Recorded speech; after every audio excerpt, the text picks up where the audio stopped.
The Disney company has spent somewhere near $400 million trying to make a Disney live-action Snow White movie work. And for some reason, things keep getting in the way. Things like Rachel Zegler, Peter Dinklage, and more. Well, now that there's a teaser trailer out, that thing has been disliked 10-1. We're going to talk about that. And as well as people coming out of the woodwork to talk about how wrong it is that there are no actual dwarves in the making of Snow White and the Seven Dwarfs live-action remake. Let's talk about that on That Park Place. Hello, I'm Jonas J. Campbell, an investigative reporter for That Park Place, and here with me is miner, Mr. Vash Sky. And by miner, I mean one who mines for gems, not someone who is below the age of 18 in the United States. How are you doing there, Vash? Doing pretty good. No problems there. Yes, been mining for gems, but Jonas just haven't found any, at least when looking in the direction of Snow White 2025. That's. I still can't believe that movie is not going to come out until 2025. You know, Disney, it's okay to not release a film if it's really bad. It's okay. You know, you don't have to release it and then take a tax break. You could just not release it at all. Or, hey, just put it in some place where nobody's going to go see it. Like, put it on YouTube for about a month and then just turn that thing off. Of course, you'll have to take impairment charges. But in this case, one of the stars of Snow White in the Seven Dwarfs, sorry, it's just Snow White here because I don't think they like the Dwarves very much, has come under fire because she talked about her time working on the film in a tweet. That would be Miss Rachel Zegler. You know, the one who called the prince from the original Snow White creepy stalker and weird, you know. All that. She also said that Snow White will not be saved by the prince in this version of Snow White. She also is apparently, you know, there's maybe a little bit of a taste difference here for some of us, but she is saying that, well, we're probably going to cut this down just a little bit for the sake of not getting thrown off of YouTube. But she did tweet about something that wasn't very nice to, I'm going to say, a good portion of the audience here. She tweeted out, "I love you all so much. Thank you so much for the love and for 120 million views on our trailer in just 24 hours. What a whirlwind. I am in the thick of rehearsals for Romeo plus Juliet, so I'm going to get out of here. Bye for now. And as always, remember, someday my prince will come." Of course, I'm filling in something that she said.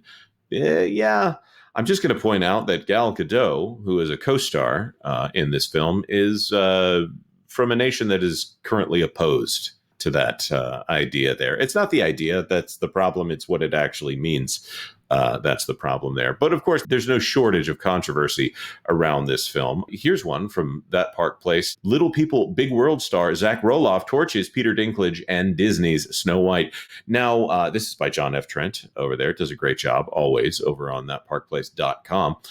Peter Dinklage is not in this film, but Vash, why does he keep coming up when we talk about this movie?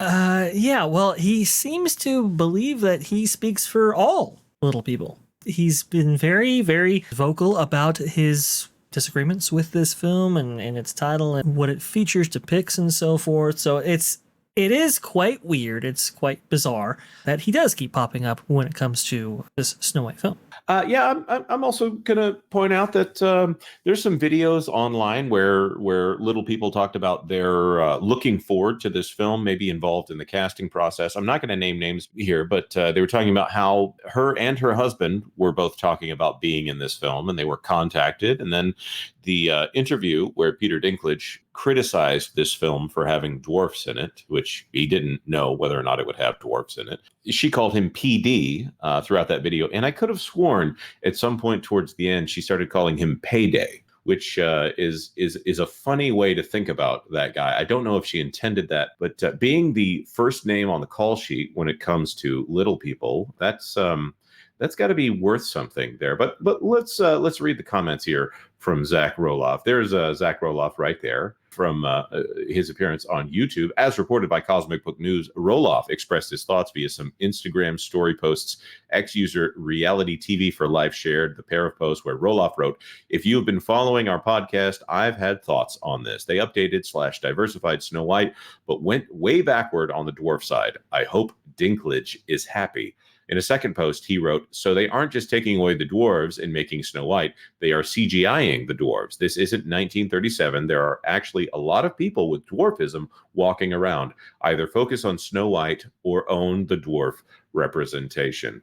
So I'm going to say that this is yet another little person that has a problem here. And by the way, for the actual quote, we won't say all of it here because it's it's above the content rating of this channel. Dinklage said on the Mark Maron podcast, "Well, it's really progressive to cast a, literally no offense to anyone, but I was a little taken aback by, they're proud to cast a Latina actress as Snow White, but you're still telling the story of Snow White and the Seven Dwarfs. So take a step back and look at what you're doing here," he continued. "It makes no sense to me because you're progressive in one way, but you're still making that backward story of the Seven Dwarfs living in a cave. What are you doing, man?" They're not living in a cave, by the way. They're living in a house, and it's a cottage, and they're hardworking people, and they are taking care of themselves. I don't see these as negative depictions here, but he says, "Have I done nothing to advance the cause of my soapbox?" You can go read the rest of the article over there on that Park Place. It's obviously not where we're going to stop in this right now. I'm not a little person, so I'm not going to comment on this as if I am a little person. But it does seem like Peter Dinklage moved up the ladder and then pulled the ladder up behind him, as he's created opportunities for himself by appears to be an excellent actor that happens to have dwarfism, and then that's it. Vash, I know that you've got some additional information to add here on the reception of the Snow White trailer. Do you have anything you want to add before we get there? Yes, absolutely. So he did play like a cosmic dwarf in Infinity War, right? Which, fine playing that character. And obviously, it's a very, very big little person there, which is fine. But his comments here, yeah, they've really hurt the community from what I understand. A lot of people don't necessarily agree with him or feel that he speaks for them. And I think he did cost some people some roles there. Interestingly enough, little people used to be used quite extensively in Hollywood, particular roles for particular sizes and so forth. Couldn't use children, obviously, because of the regulations against that. So they used to get quite a decent bit of work in Hollywood covering various roles, but that has been sidelined somewhat by the CGI generation and so forth. So look, it would have been quite nice to have some really great performances by some amazing little people. We have seen a number of great actors come from that community right there, but now we simply can't see them shine in this film because of Dinklage's comments, and I think that's really unfortunate. Right. I'll just say this affords an ability that most people don't have in order to play parts that most people cannot play. And having someone who is an adult be able to go in and play a smaller role instead of relying on a kid who may or may not get it when it comes to a director giving them direction. This is something where it really is differently abled, to use a cringy term that used to be bandied around here. You have someone who is able to do something that others are not, but instead it's basically saying, no, it's offensive to use those people. And I don't like that idea. People, as long as it's not hurting anybody, should be able to do whatever they agree to do. And I think they've tied the hands of Disney. I think Peter Dinklage probably tied the hands of Disney here, because this is a role that I think would have been fun to see 7 actors of this stature get in and have a lot of fun, and perhaps create an example for people who have this life circumstance. Now, there are some issues outside of this, of course. Obviously, we referenced the tweets from Rachel Zegler, made some hints at some of the way that she's taken her backlash in the past. The trailer itself does not seem very good. We did get a preview of the Whistle While You Work song. In the original, Snow White enters into the cabin and cleans it up entirely, singing Whistle While You Work, and the animals help her. In the new version, it's a little bit different.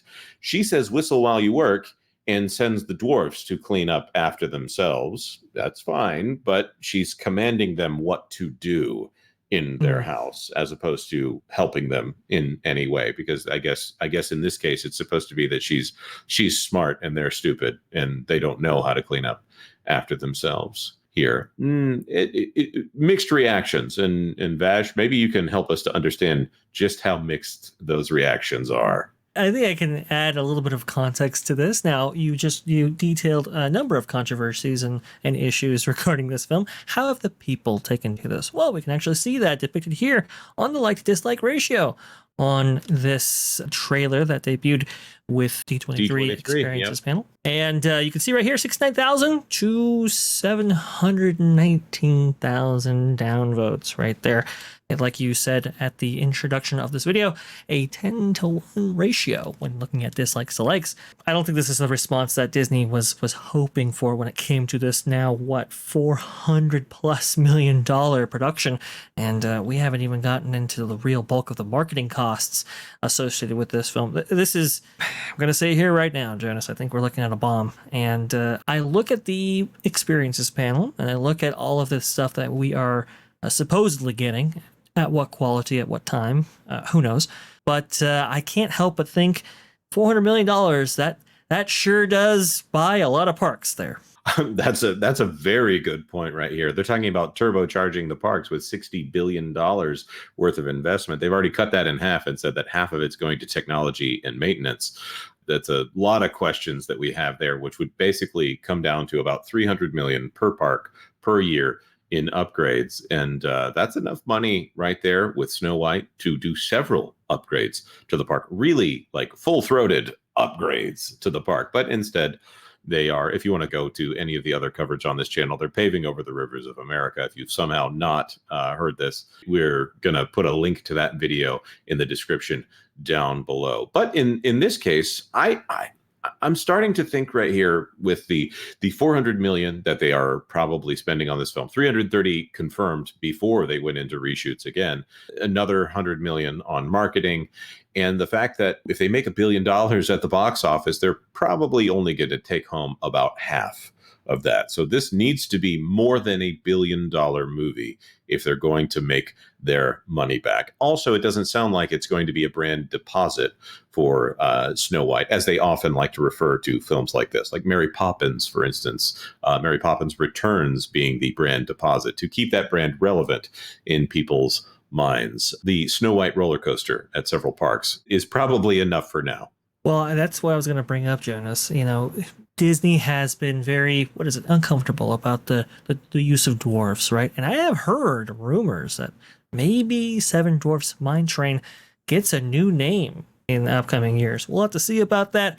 And obviously, there have been many little changes throughout the parks in order to make them more politically correct, which we'll get into in future coverage. That's true. We have several sensitivity updates to cover here. Now, of course, if they change the name of Seven Dwarfs Mine Train, it will reduce my ability to tell one of my favorite jokes, which is to intentionally mispronounce it as Stephen Dorff's Mine Train and see who catches it as I say it quickly in conversation. The other thing here is, for a company like Disney that is supposed to be making movies that stand the test of time, you don't get that nostalgia factor if it's something that is going to be very dated. I think that this movie, which obviously has songs like Someday My Prince Will Come or I'm Wishing or One Song, all of these very tied to romance. In fact, the climax of the original film, masterpiece of filmmaking by everyone's, even the most evil person in history considers Snow White